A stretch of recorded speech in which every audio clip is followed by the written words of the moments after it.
Today, we're going to talk about the difference between soft and hard enamel lettering. When designing a badge, you may be presented with this option.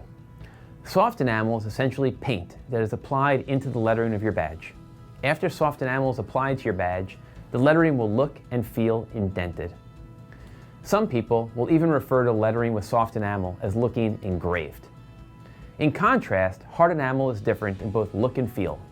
Hard enamel, also known as cloisonné hard enamel, is an ancient art of fusing glass to metal.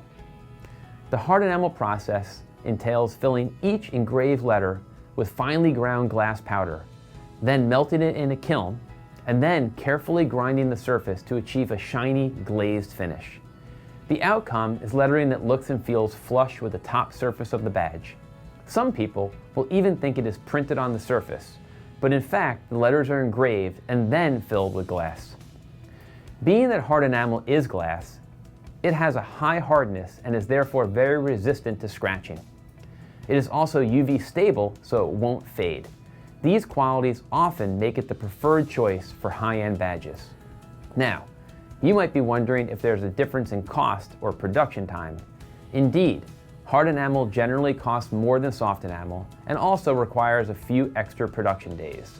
This is due to the labor-intensive process that includes many additional manufacturing steps versus soft enamel.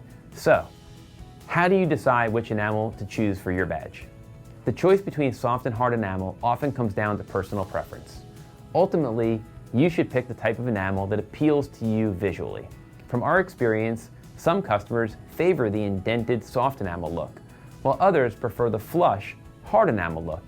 It's entirely up to you. Should you have any more questions regarding enamel type or anything else, please don't hesitate to reach out. We are here to assist you.